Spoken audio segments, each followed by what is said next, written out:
Hello class 10th information technology 402 में part B हमारा चल रहा है। पार्ट बी का unit number 3 database management system का सेशन नंबर 6 आज हम स्टार्ट करेंगे। सेशन नंबर 6 आपका है स्ट्रक्चर्ड क्वेरी लैंग्वेज SQL। तो एग्ज़ाम में आपका इस टॉपिक पे से या इस सेशन में से आपका क्वेश्चन मोस्टली आ सकता है या आता है। क्वेरीज तो आपको एक ना एक क्वेश्चन क्वेरीज के लिए आता है कि क्रिएट टेबल और इंसर्ट रो। तो इस तरीके से आपका एक क्वेश्चन आता है। और जो आपके डिस्क्रिप्टिव टाइप के क्वेश्चन है तो उसमें भी इस टॉपिक का एक क्वेश्चन आ सकता है, एक आध क्वेश्चन तो उसमें से आ सकता है, जैसे DDL क्या है, DML क्या है, क्वेरीज इस तरीके से आपके क्वेश्चंस आ सकते हैं। तो इस सेशन को बहुत ही ध्यान से करिए क्योंकि इस यूनिट में आपका ये सेशन नंबर 6 बहुत इंपॉर्टेंट है। तो आज हम इसी को स्टार्ट करेंगे। इसमें हमें क्या क्या पढ़ना है? SQL classification, running SQL queries इन बेस, क्रिएटिंग टेबल इन MySQL में टेबल कैसे क्रिएट करना है, inserting data into a table and making simple queries through a select command. तो सिंपल क्वेरीज हमको सिलेक्ट कमांड के साथ में देखनी है। टेबल को क्रिएट करना है, उसमें रो को इंसर्ट करना है और उसके बाद में हमें सिलेक्ट कमांड के साथ में स्मॉल क्वेरीज हमको देखनी है। So let's just start with SQL structured query language. तो SQL stand for the structured query language. ये SQL होता है डाटाबेस से कम्युनिकेट करने के लिए। ये किसके लिए होता है कि जिससे हम डाटाबेस को एक्सेस कर सकते हैं। Using the SQL we can access a database. Okay, SQL pronounce SQL और SQL stands for the structured query language. SQL is used to communicate with a relational database. तो डाटाबेस से communicate करने के लिए SQL का structured query language का use किया जाता है। According to ANSI American National Standard Institute, it is the standard language for a relational database management system. SQL statements are used to perform tasks such as update data on a database or retrieve data from the database. Some common relational database management system that use SQL are Oracle. ये कुछ SQL के नाम दिए गए हैं, ये आपको ध्यान रखने हैं कि ये आपको MCQ में भी पूछा जा सकता है कि कौन से इसमें SQL है, डेटाबेस कौन से है इसमें, है ना। तो ओरेकल है, साइबेस है, माइक्रोसॉफ्ट SQL सर्वर है, एक्सेस है, इंग्रेस है। तो ये सारे जो है SQL बेस्ड होते हैं, जो जिससे हम SQL क्वेरीज जनरेट करते हैं, क्वेरीज क्रिएट करते हैं। तो हम स्टार्ट करेंगे कि क्वेरीज का SQL का क्लासिफिकेशन कैसे होता है। तो SQL का क्लासिफिकेशन यहाँ पे आपको दो कमांड्स दिए गए हैं, DDL और DML।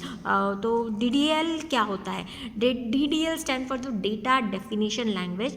इस DDL में आपको टेबल से स्ट्रक्चर के रिलेटेड कमांड्स इसमें आएंगी, जैसे कि टेबल को क्रिएट करना है, टेबल को कोई मॉडिफाई करना है, अल्टर करना है, टेबल को ड्रॉप करना है या डिलीट करना है टेबल को, या फिर हमें कोई टेबल के अंदर कोई कॉलम हमें ऐड करना है या उसकी हमको डेटा टाइप चेंज करनी है। तो जो भी है, जो भी कमांड्स इसमें आएंगी टेबल के स्ट्रक्चर से रिलेटेड कमांड आएंगे, that is called the data definition language. तो don't be confuse in DDL and DML। तो DDL आपको अच्छे से पता है कि डेटा जो टेबल का स्ट्रक्चर होता है उससे रिलेटेड जो कमांड होती है वो DDL में आती है।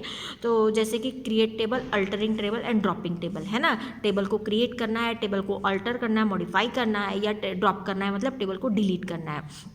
इसके बाद में granting, revoke, privilege and roles, जैसे कि परमिशन एक्सेस देना है नहीं देना है, उस तरीके से कमांड्स जो होंगी इसमें होंगे। और मेंटेनेंस कमांड्स भी डेटा DDL में आती है, डेटा डेफिनेशन लैंग्वेज में आती है। उसके बाद बात करेंगे DML, that is data manipulation commands, data manipulation language commands, है ना। तो डेटा मैनिपुलेशन लैंग्वेज कमांड्स में आपकी कौन सी कमांड्स आएंगी? जो भी, अब जैसे हम टेबल में जो भी हम ट्रांजेक्शन करेंगे, मान लो टेबल में डेटा को रो इंसर्ट करेंगे, कोई रो अपडेट करेंगे, कोई रो डिलीट करेंगे, या हमें डेटा रिट्रीव करना है, रिट्रीव के लिए सिलेक्ट कमांड होती है जो आगे भी हमको पढ़नी है। तो ये सारी कमांड जो है वो डेटा मैनिपुलेशन लैंग्वेज में आती है, that is called DML। So DML commands that allow you to perform a data manipulation. Example, retrieving ये डेटा निकालना है, डेटा इंसर्ट, रो इंसर्ट करना है, कोई रो डिलीट करना है, कोई मॉडिफाई या अपडेट करना है, of stored in a database. Third आपकी इसमें दिया गया है transaction control language, that is called TCL। तो ट्रांजैक्शन कंट्रोल लैंग्वेज का क्या यूज़ होता है कि जो भी टेबल के अंदर हम ट्रांजैक्शन करते हैं तो उसको हमको क्या करना है, जैसे कमिट करना है, सेव करना है, परमानेंटली कोई चेंजेस करने हैं, अंडू करने हैं, एक कोई सेव पॉइंट क्रिएट करना है, तो इसके लिए ट्रांजैक्शन कंट्रोल लैंग्वेज का यूज़ किया जाता है। The TCL commands that allow you to manage and control the transactions. A transaction is one complete unit of work involving many steps. So which steps? Making changes to a database permanent. database को में permanent changes किया हमने. Undoing changes to a database permanent. Undo मतलब जो changes किया उसको दोबारा से चेंज कर देना. That is creating save point. उसके बाद में सेव पॉइंट क्रिएट किया करना है, या setting properties of a current transaction, क्या प्रॉपर्टी चेंज करना है. तो ये सारी चीज़ें होती है आपकी ट्रांजेक्शन कंट्रोल लैंग्वेज या TCL में आता है. There are another category of SQL command also, but about the 3 category commands are mainly use by the learners. तो आपके सिलेबस में जस्ट 3 लैंग्वेज ही आपको दिया गया है, DDL, DML एंड TCL. तो data definition language, data manipulation language and transaction control language TCL. उसके बाद जो है running queries, running SQL queries in a base. अब कोई क्वेरीज को रन कैसे करना है उसको हम देखेंगे. पहले क्वेरीज क्रिएट करेंगे SQL में, कैसे हम करेंगे तो देखेंगे. सबसे पहले हमको क्या करना पड़ेगा, ओपन ऑफिस बेस. आपको बेस डेटाबेस ओपन करना होगा, like other relational databases. Other relational database के थ्रू हमको जैसे बेस ओपन करना पड़ेगा. उसके बाद में टेबल को सिलेक्ट करना पड़ेगा, है ना. जो भी टेबल है वो सिलेक्ट करेंगे हम. Support SQL. In order to execute SQL commands in a base you need to do following. तो आपने देखा, आप देख रहे हैं आपको टूल्स कमांड आपको दिख रही है. टूल्स कमांड में से आपको क्या सिलेक्ट करना होगा, SQL कमांड को आपको यहाँ से सिलेक्ट करना होगा. टूल्स में से आपको लेना होगा SQL. तो आपके सामने एक एग्जीक्यूट SQL स्टेटमेंट का एक डायलॉग बॉक्स आ जाएगा, एक विंडो आ जाएगी, है ना. तो पॉइंट 2 आपका यही कह रहा है, type your SQL commands in command to execute box in the dialogs box that appears and click the execute button below the command box. तो इसी के नीचे आपको दिख रहा है यहाँ पे एग्जीक्यूट कमांड है. आपने जैसे यहाँ पे से टूल में से SQL सिलेक्ट किया, SQL सिलेक्ट करेंगे, आपके सामने एग्जीक्यूट SQL स्टेटमेंट वाला विंडो, आपके सामने डायलॉग बॉक्स आएगा. अब इस डायलॉग बॉक्स में से आपको देखो कमांड टू एग्जीक्यूट, यहाँ पे आपको अपनी कमांड लिखनी है. कमांड लिख के नीचे एग्जीक्यूट का बटन दिख रहा है, उस पर आपको क्लिक करना है. तो इस तरीके से आपकी जो क्वेरीज है वो रन होगी, एग्जीक्यूट होगी. उसके बाद हम देखेंगे कि क्रिएटिंग टेबल यूजिंग SQL, कि टेबल को कैसे क्रिएट किया जाता है SQL में. तो यहाँ पे सिंटैक्स भी दे रखा है, तो डोंट वरी अगर आपको नहीं भी समझ में आ रहा है, मैं इसका एक प्रैक्टिकल वाला वीडियो आपको दोबारा से शेयर करूँगी आपको, तो डोंट वरी अबाउट दैट. आप जस्ट यहाँ पे समझ लीजिए कि स्ट्रक्चर कैसे होता है और क्या क्या सिंटैक्स होता है, आप जस्ट समझ लीजिए यहाँ पे. So table are defined with a create table command. जो हम टेबल को क्रिएट करते हैं using a create table command. Create table क्या है, एक कमांड है जिसके थ्रू हम टेबल को क्रिएट करते हैं, और उस कमांड में हम अपने फील्ड का नाम भी देते हैं, उसके फील्ड की टाइप देते हैं, फील्ड का साइज हम यहाँ पे डिफाइन करते हैं. कोई कंस्ट्रेंट लगाना है तो वो भी हम लगाते हैं. अब आप बोलोगे कि कंस्ट्रेंट क्या है, तो कंस्ट्रेंट को हमें आगे भी पढ़ना है, जैसे प्राइमरी की कंस्ट्रेंट है, फॉरेन की कंस्ट्रेंट है, ये सारे कंस्ट्रेंट में आते हैं, हम उसको आगे पढ़ेंगे. तो देखेंगे कि table are defined with the create command, create table command, the DDL command. ये जो क्रिएट टेबल कमांड है, आपकी ध्यान रखना है इस चीज़ को कि ये क्रिएट कमांड DDL कमांड होती है. ये भी आपको पूछा जा सकता है कि आपको कमांड्स दे देंगे, ये कमांड्स कौन सी कमांड से DDL है या DML है, तो ये भी पूछा जा सकता है आपको. When a table is created its columns are name. जब हम टेबल क्रिएट करते हैं तो कॉलम को भी हम नाम देते हैं, डेटा टाइप देते हैं और उसका साइज देते हैं, है ना. तो column name, data type and size are supplied for each column. हर एक कॉलम के लिए हम देते हैं column name, data type, size. Each table must have at least 1 column. हर एक टेबल में कम से कम एक कॉलम तो होना ही होना चाहिए. The syntax of create table command is, अब यहाँ पे सिंटैक्स दे रखा है, तो सिंटैक्स आपका क्या है, क्रिएट टेबल टेबल नेम. यहाँ पे टेबल नेम जो एंगुलर ब्रैकेट में लिखा है वो आप खुद डालेंगे. क्रिएट टेबल ये फिक्स होता है, ये आपको एज इट इज़ लिखना होता है. टेबल नेम है, जैसे कि मैंने कहा कि स्टूडेंट का टेबल बनाए, तो you need to write here student, है ना. तो क्रिएट टेबल स्टूडेंट. उसके बाद में अब यहाँ पे कॉलम नेम है, तो कॉलम नेम में मान लो मुझे रोल नंबर लिखना है, तो मैं लिखूंगी रोल नंबर. फिर उसकी डेटा टाइप क्या देनी है, मान लो इंटीजर देनी है, नंबर देनी है, जो भी देनी है मैं यहाँ पे लिखूंगी इंटीजर. उसके बाद उसकी साइज़ कितनी देनी है, तो साइज़ मान लो मैंने 100 दे रखी है या 50 दे रखी है, अकॉर्डिंग टू योर नीड, उसके हिसाब से हम साइज़ देंगे, ठीक है. उसके बाद में यहाँ कॉमा आएगा, कॉमा के बाद में column name, next column name, data type, size. ऐसे करके हम कंटिन्यूस अपनी कॉलम नेम देते रहेंगे, और एंड में जैसे ये ओपनिंग ब्रैकेट है, हम एंड में ब्रैकेट को क्लोज करेंगे और हमारी क्वेरी को जो है ख़त्म करेंगे. नेक्स्ट मैं दिखाती हूँ अभी आपको. To create an employ table whose schema is followed. अब ये स्कीमा दे रखा है, एम्प्लॉय नाम का टेबल आपको बनाना है, उसका स्कीमा दे रखा है, मतलब स्ट्रक्चर दे रखा है कि आपको क्या क्या बनाना है. टेबल नेम इज़ एम्प्लॉय, उसमें कौन से फील्ड होने चाहिए, ई कोड होना चाहिए, ई नेम होना चाहिए, सेक्स होना चाहिए, ग्रेड होना चाहिए और ग्रॉस होना चाहिए, ठीक है. अब using this create table query हम कैसे लिखेंगे, क्रिएट टेबल एम्प्लॉय, एम्प्लॉय ना आपका टेबल नेम है, उसके बाद में ब्रैकेट ओपन, ई कोड देना है, डेटा टाइप दिया इंटीजर, साइज ऑप्शनल होता है, आप दो या ना दो, ठीक है। उसके बाद कॉमा, ई नेम, कैर दिया, कैरेक्टर 20, साइज कितना दिया हमने 20, कॉमा, सेक्स कैरेक्टर 1, हम सेक्स में एक ही कैरेक्टर डाल देंगे एफ या एम, है ना। उसके बाद कॉमा, ग्रेड आपका कैरेक्टर 2, 2 ग्रेड हो गई, B+, A+, इस तरीके से। उसके बाद में ग्रॉस आपका डेसिमल पॉइंट में आता है, इसलिए डेटा टाइप चूज़ किया है यहाँ पे decimal. Don't worry about that this data type, आगे हमको डेटा टाइप भी पढ़ने के कौन से डेटा टाइप हम यहाँ पे यूज़ करते हैं, और ब्रैकेट को क्लोज करना है, okay. Latest section types create table command in details, but before that latest learn insert data into a table. अभी आगे हमको टेबल इंसर्ट कैसे करना है वो हमें पढ़ना है। तो ये आपको आई थिंक ये क्रिएट टेबल क्वेरी आपको समझ में आई होगी कि हमें क्या करना है क्रिएट टेबल में। जस्ट क्रिएट टेबल लिख के हमारे टेबल का नाम देना है, ब्रैकेट ओपन करना है, फील्ड का नाम देना है, डेटा टाइप देनी है, कॉमा देना है, फील्ड का नाम देना है, डेटा टाइप देना है, साइज देना है, कॉमा करना है, फिर नेक्स्ट रो में। ऐसे आपको जितनी फील्ड चाहिए उतनी आप फील्ड लेंगे, एंड में ब्रैकेट को क्लोज करेंगे और एग्जीक्यूट करेंगे। Here are some data types are given below. इस बॉक्स में आपको डेटा टाइप दे रखे, जैसे इंटीजर है तो कोई इंटीजर वैल्यू मतलब विदाउट पॉइंट की वैल्यू यहाँ पर स्टोर होंगी, और यहाँ पे उसकी कुछ रेंज भी दे रखी है, stores the integer values in the range of. उसके बाद में डेसिमल मतलब पॉइंट्स की वैल्यू आएंगी, स्टोर्स रियल और decimal values with exact precision मतलब कितने प्रिसीजन आपको चाहिए होते हैं, है ना। पॉइंट कितनी पॉइंट्स कितनी चाहिए, पॉइंट के बाद की वैल्यू कितनी चाहिए। उसके बाद में कैर है, तो कैर जो होती है आई थिंक मैंने आपको इसके पहले क्लास में भी एक्सप्लेन किया था कैर और वैरकैर में डिफरेंस क्या होता है। तो कैर जो होता है वो फिक्स लेंथ का होता है। अब जैसे ऊपर हमने 20 कैरेक्टर दिया था, या 1 कैरेक्टर दिया या 2 कैरेक्टर दिया, तो अगर हम 20 कैरेक्टर कैर ऑफ 20 लिखा है हमने, तो ये कितना ऑक्यूपाई करेगा, 20 का 20 बाइट ऑक्यूपाई करेगा, चाहे आपका नाम 4 कैरेक्टर का ही हो या 5 कैरेक्टर का हो। तो remaining 15 and 16 byte will be the engage, automatically engage, और इसका कोई यूज़ नहीं होगा। तो इसलिए कैर जो होती है वो फिक्स लेंथ का होता है, और वैरकैर जो होती है ये वेरिएबल लेंथ होती है, कि अगर आपका नाम 4 कैरेक्टर का ही है तो ये 20 के बजाय 4 ही जगह जो स्पेस है उसको एंगेज करेगा, बाकी की नहीं करेगा। तो ये मेन डिफरेंस होता है कैर और वैरकैर में। Store fix length, char stores fix length string with maximum size of 255, इसकी मैक्सिमम साइज होती है 255, और वैरकैर की कितनी मैक्सिमम साइज होती है 65,535 कैरेक्टर। तो ये इसकी मैक्सिमम लेंथ हुई। उसके बाद में डेट की बात करेंगे तो store dates value in the किस फॉर्मेट में होगी, YYYYMMDDD। तो इस फॉर्मेट में मतलब ईयर मंथ एंड डेट, इस फॉर्मेट में आपकी डेट जो है स्टोर होगी। डेट एंड टाइम भी आप देख रहे हैं यहाँ पे, स्टोर से कंबाइंस डेट भी होगा और टाइम भी होगा। तो डेट आपकी YYYY फॉर्मेट, YYYYMMDD मतलब ईयर 2020, लाइक मंथ है कोई 010 या 01 या 10 जो भी, और डेट आपकी जो भी होगी 31, 30, 24 वट एवर जो डेट होगी वो, अगर सिंगल डिजिट है तो 01, 02 इस तरीके से होगा। और फिर HHMM SS hours minute and second, इस फॉर्मेट में आपका जो है डेट वो स्टोर होगा। अब बात करेंगे inserting data into a table. अब टेबल के अंदर डेटा को कैसे इंसर्ट करना है।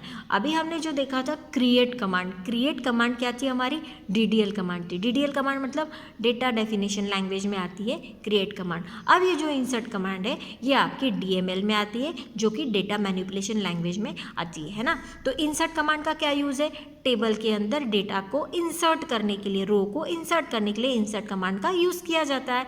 द रोज और tuples are added to relations using insert command और DML कमांड्स ऑफ SQL। ये जो इंसर्ट कमांड है वो DML या डेटा मैनिपुलेशन लैंग्वेज कमांड होती है। In its simplest form insert takes the following syntax. अब यहाँ पे सिंटैक्स दे रखा है इंसर्ट का, सिंटैक्स इंसर्ट कमांड का सिंटैक्स क्या है। तो इसमें सिंटैक्स सिंपल है, इंसर्ट इनटू टेबल नेम जो भी है, इंसर्ट जैसे हमने ऊपर एम्प्लॉय नाम का टेबल क्रिएट किया तो इंसर्ट इनटू एम्प्लॉय, फिर यहाँ पे उसमें जितने कॉलम है वो कॉलम के नेम कॉमा करके लिखेंगे, जैसे ई कोड था, ई नेम था, सेक्स था, ग्रेड था। उसके बाद में वैल्यूज़ और वैल्यू मतलब इन कॉलम के लिए वो वैल्यू हम डालेंगे, जैसे ई नेम में जैक डाला है, ई कोड के लिए हमने 101 डाला है। तो जो भी है ये देखिए एग्जांपल यहाँ दे रखा है। For example to enter a row into employ table define earlier you could use the following statement. देखिए insert into employ is a table name, और यहाँ पे देखिए ये जो कॉलम नेम दिए हैं ये ऑप्शनल हो सकते हैं, आप लिखे या ना लिखे, but you need to know the sequence of a column, आपको कॉलम का सीक्वेंस पता होना चाहिए, है ना। तो जब वैल्यू आप इंसर्ट करते हो तब, तो वैल्यूज़ के बाद में आपको पता होना चाहिए कि ये ई कोड है, ये ई नेम है, ये सेक्स है और ये ग्रेड है, जो भी है आपको पता होना चाहिए, है ना। तो इंसर्ट इनटू एम्प्लॉयज़ वैल्यूज़ और ब्रैकेट में आप 1 बाय 1 कॉमा कॉमा करके वैल्यू इंसर्ट करेंगे और ब्रैकेट को क्लोज करेंगे। तो इस तरीके से आप इंसर्ट कमांड को एग्जीक्यूट करेंगे। See the order of the values matches the orders of the column, यही चीज़ मैंने आपको बताया कि जो मैचिंग है, जो ऑर्डरिंग है, वो आपका सेम होना चाहिए, वो मैच करना चाहिए। In the create table command of employ the same can be done with the alter command as shown below, है ना। तो देखिए इसी कमांड को हम इस तरीके से भी लिख सकते हैं। मैंने कहा था आपको ये चीज़ आप ऑप्शनल होती है, ब्रैकेट ये जो कॉलम नेम होते हैं ना, ये ऑप्शनल होता है। पहले कमांड में देखो कॉलम नेम नहीं दिया है, बट आपको सीक्वेंस पता है, तो उसी सीक्वेंस में आपने वैल्यू डाली है। तो अब यहाँ पे कॉलम नेम भी दे रखे, insert into employ E code, E name, sex, grade and gross, ठीक है। वैल्यूज़ डाली, अब ये ई कोड की value 1001, E name Ravi, sex M, grade E4 और ग्रॉस इसका आएगा 4670। तो इस तरीके से आप जो है वैल्यू को इंसर्ट करेंगे टेबल के अंदर। The insert statements adds a new row to employ giving a value for every column in the row. Note that the data values are in the same order as the column name. यही चीज़ मैंने आपको बताई कि जो data value है वो same order में होना चाहिए जो कि कॉलम के ऑर्डर्स है वो। In the table, data can be added only to some columns in a row by specifying the columns and their data. अगर सिर्फ कुछ ही कॉलम में आपको डेटा डालना है तो आप आपको यहाँ पे उन कॉलम के नाम ही स्पेसिफाई करने होंगे। जैसे कि सिर्फ आपको ई नेम, ई कोड, ई नेम और सेक्स ही डालना है, ये दो चीज़ें नहीं डालनी है। तो फिर आपको ये 3 ही कॉलम यहाँ पे देने होंगे और यहाँ पे 3 ही वैल्यू आपको देनी होगी, okay. For instance if you want to insert only E code, E name and sex column, यही चीज़ अभी मैंने बताई थी कि अगर सिर्फ 3 ही कॉलम में आपको वैल्यू डालनी तो आपको कैसे लिखना पड़ेगा। यू यूज़ द कमांड, जैसे आपको इस तरीके से कमांड लिखनी होगी कि इंसर्ट इनटू एम्प्लॉय और ई कोड, ई नेम और सेक्स, और वैल्यू डालते टाइम भी हम 3 ही वैल्यू डालेंगे, 2014, मंजू एंड एफ। इस तरीके से हमें जितनी हमने कॉलम नेम स्पेसिफाई किए उतनी ही वैल्यू हमें यहाँ पे डालनी होगी। The columns that are not listed in the insert command will have their default value if it is defined for their otherwise null value. तो अदरवाइज ये क्या कर देगा, नल उसमें इंसर्ट कर देगा। अगर आप नहीं कोई रो डाल रहे हो इसमें तो बचे हुए कॉलम्स में क्या कर देगा, नल डाल देगा। If any other column that does not have a default value is defined not null, तो आपने नॉट नल डिफाइन करके रखा, इज स्किप्ड और omit and error message is generated and row is not added. अगर उसमें आपने not null define, बचे हुए कॉलम की बात कर रही हो, आपने यहाँ पे 3 ही कॉलम में डेटा एंटर किया है, बचे हुए 2 कॉलम है, अगर आपने उनके जो कंस्टेंट लगा रखा है नॉट नल, तो अगर आपने डेटा डालते टाइम वो अभी तो स्किप कर दिया है, अब वहाँ पे अगर नॉट नल लगा रखा है तो वो क्या करेगा, एक एरर मैसेज शो करता है ना, एक एरर जनरेट करेगा कि आप उसको स्किप नहीं कर सकते, आप उसको छोड़ नहीं सकते करके। समझ में आया ये। उसके बाद में इंसर्टिंग नल वैल्यूज़ को कैसे इंसर्ट करना है, तो नल वैल्यू को इंसर्ट करने के लिए आपको क्या करना पड़ेगा, to insert a null values in a specific column you can type a null, just you can type a null while inserting a data, है ना, विदाउट कोटिंग में आपको नल टाइप करना है, लेकिन ये जो नल है NULL ये कैपिटल होना चाहिए, है ना, and the NULL will be inserted in that column, consider the following statement. अब यहाँ पे एक एग्जाम्पल भी दे रखा है, जैसे कि कोई EMPL नाम का टेबल है, इंसर्ट इनटू EMPL, उसमें हम कौन सी फील्ड है, employ number, E name, job, MGR, hire date, sal, column and department number, these are the columns in the table. और वैल्यू हम इंसर्ट कर रहे हैं, वैल्यू इंसर्ट करते वक्त हमने पहला जो वैल्यू डाला 8100, ये हमने एम्प्लॉय नंबर के लिए डाला, दूसरा जो वैल्यू डाला ई नेम वो यश डाला, जॉब डाला एनालिस्ट, और MGR नल किया है, यहाँ पे आप देख रहे हैं नल NULL, MGR जो है नल रखा है, हायर डेट दे रखी है, यहाँ पे सैलरी 6000 दे रखी है, कॉम मतलब कमीशन यहाँ पे नल दे रखा है। तो 2 वैल्यू यहाँ पे हमने नल दे रखी है क्योंकि हमें वैल्यू नहीं डालनी थी उसमें, इसलिए हमने क्या दिया, नल दे रखा है। See the MGR and the commission column, COMM column, null value have been inserted. तो इस तरीके से नल वैल्यू आप खुद ही इंसर्ट कर सकते हो इसमें। डेट कैसे इंसर्ट करना है वो हम देखेंगे। Dates are by default entered in YYYY, MM DD format by default enter होती है, डेट जो है वो बाय डिफ़ॉल्ट एंटर होती है किस फॉर्मेट में, YYYY MMM DD फॉर्मेट में। First 4 digit depicting years followed by hyphen, followed by 2 digit of month, followed by hyphen and 2 digit day। तो इस तरीके से ईयर, मंथ एंड डे है ना, all this in enclosed in a single code. आप देखेंगे single code में ये कवर हो रहा है। अब देखिए ध्यान से, यहाँ पे सिंगल कोड है, यहाँ पे भी सिंगल कोड है। तो इस तरीके से डेट को जो है आपको इंसर्ट करना है।